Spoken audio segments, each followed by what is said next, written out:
Filmmakers, do you ever get nervous about submitting your project to a producer or to a financier? Well, I am both of those things, and I'm going to share with you a little email exchange I had today. So I get this cold email. I don't know who these people are.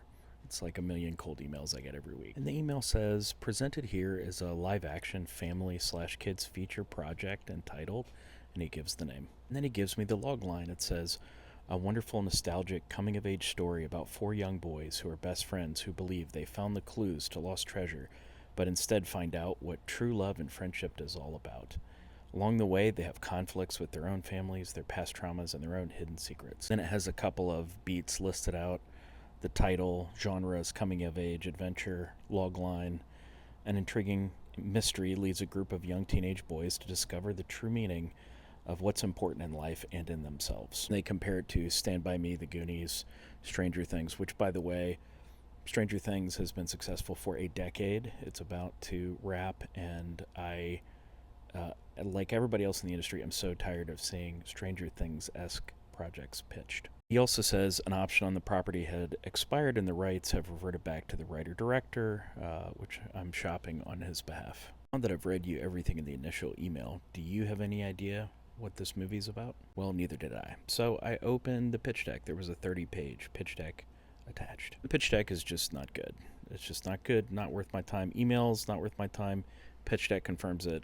Just immediate pass. Neither the email or the pitch deck really even rises to the standard of what I would consider professional. So this is just immediate pass. So I replied. I could have ignored the email, but I replied and I said, thanks for reaching out.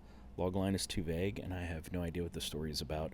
The pitch deck is pretty bad. I can't show that to a distributor or cast. It needs to be completely redesigned, which, by the way, that is the standard.